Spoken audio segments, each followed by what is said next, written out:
Hello, and welcome back to Film Revisited, Episode 2. My name's Aaryn Souza. I'm the host of the Filmbox podcast and the co-founder of the First Picture House. And today we're talking about a really, really special movie. And of course, that movie is 1980's Raging Bull, directed by Martin Scorsese and starring Robert De Niro and Joe Pesci. Raging Bull is quite an interesting movie because on one hand, it's absolutely excellent. It's a really well-made film. It's a sports film, but it's really not about sports. It's a character study about this boxer, Jake LaMotta, from the 1940s. But also, it's deeply disturbing. And it was made in such a way that depicts that really graphically. And this is, of course, one of the many, many collaborations between Martin Scorsese and Robert De Niro. And it's a great one at that. Now, before we get started talking about Raging Bull, make sure to like and subscribe to the First Picture House for more great movie content. So, as with the nature of this series, these are films that I own on physical media, whether it be DVD or Blu-ray or 4K, whatever. So, I actually have this movie. I have two different editions of this movie that I'm going to show off right here. So, the first one that I have is this. This is the awards series edition from the Academy Awards.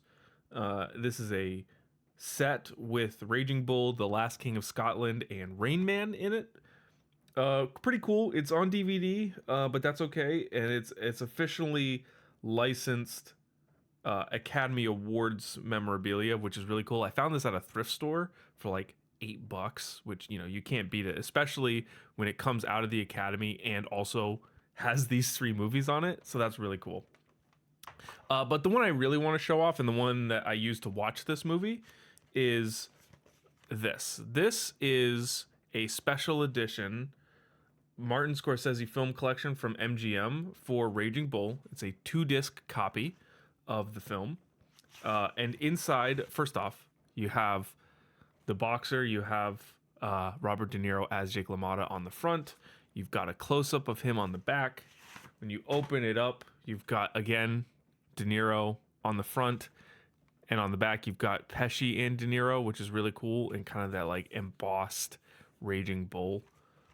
On the inside, more De Niro, and also Kathy Moriarty, who plays Vicky, which is Jake LaMotta's wife in the film. And so on the inside, it's, once again, you get kind of this other look at De Niro plus the film and the special features, and also a little booklet that actually has an essay in here, which is really cool. So this is a cool little booklet. It's got some interesting stuff here on the background of the film, and then also on the DVD you have commentary from Scorsese. You've got cast and crew commentary. You've actually got some commentary from Paul Schrader and Jake LaMotta, which, both very, very controversial characters. And on disc 2, you've got some behind the scenes stuff. You got a making of documentary.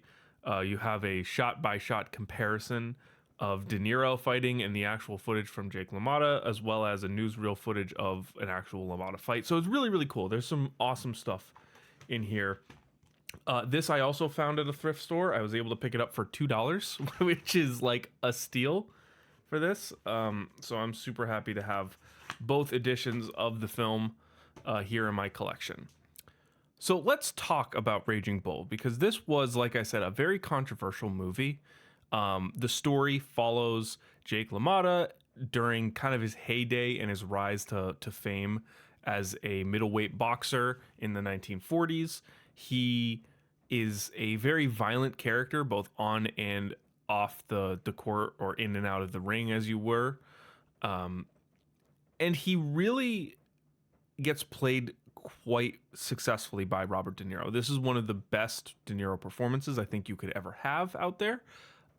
Deeply disturbing, but De Niro is able to really harness all of the anger that LaMotta captures in both the ring and in his personal life. And LaMotta's not a good person. He's the main character of this story, but he's violent. He beats his wife. He is verbally abusive. He's physically abusive. He takes advantage of the people that are close to him. He's paranoid and jealous of his wife, thinking that she's out having affairs. He's really just not a very good person. And I think the film portrays that really successfully. And then even into his later life, you see a different side of him, more of a sleazy side, as he retires from boxing. It's tough. It's tough to watch. I think one of the things that I really appreciate about this film is that it is not a happy ending type of story. This is a movie that you see Jake LaMotta's story play out, and you keep assuming it's going to get better for him. I mean, the whole first half of the film builds him up as he's working his way to becoming a prize fighter, to becoming the champion, the middleweight champion. And he keeps having these fights and going for it, but then things happen and he has to get beat down a little bit. And again, then he comes back up, but then he has to get beat down a little bit. And then even in his personal life, things seem to be getting better, but then all of a sudden things come crashing down. And even by the end, those don't change. The end of the movie is very sad. I mean, it leaves LaMotta a broken shell of a man trying to make up for the past deeds. And it's really just not fun to watch. It's a tough watch, but it's an excellent one. One of the things I appreciate the most about this movie is that it was shot in black and white. That was an intentional decision by Martin Scorsese. There were a lot of boxing films coming out at the time. This was kind of to be able to differentiate. So it's really well done. The story also plays out as sort of like you can see the progression of LaMotta through his fights with Sugar Ray Robinson, which happened throughout the film, culminating in this big beatdown that LaMotta has at the hands of Sugar Ray. One of the more interesting parts about the development of this movie is that it was actually Robert De Niro who took the idea of making LaMotta's autobiography into a movie to Scorsese. So De Niro read the book and showed it to Scorsese and wanted him to make it. And eventually, obviously, they agreed to, but it was really De Niro's idea to do this, and then to see him take that character and just run with it is incredible. And speaking of De Niro, I just got to say that there's one scene in particular that really just absolutely blew me away, and it was the scene towards the end of the film, and spoilers if you haven't seen it, but he gets put in prison for something, and he has this whole mental breakdown and just verbally and physically attacking himself and beating up against a wall, and it's just so visceral and raw and real, and it's one of the greatest moments of acting that I have ever seen. I mean, it is really just so heart-wrenching and intense, and you can feel every emotion that's happening in that scene. And if it weren't for that part of the performance, I don't think the end really has as much of an impact as it does. So, like I said before, Raging Bull had a bit of a mixed reception when it came out. A lot of praise to the quality of the movie, but not a lot of praise to the intensity and violence that the movie portrays. But that said, that has changed, obviously.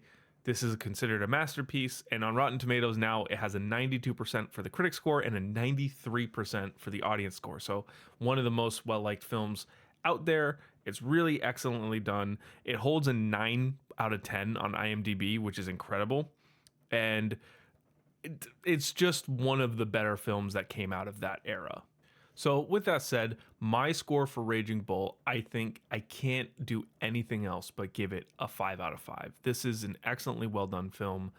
It will keep you engrossed for the whole time. And it is a film, quite frankly, that you will not want to watch again, but you will appreciate for having seen it. So 5 out of 5, that's my score. Let's go see what we're going to be watching next.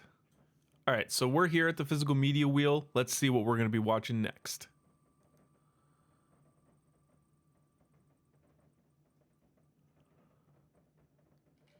And it is Slumdog Millionaire. and we'll see you on episode 3 of Film Revisited.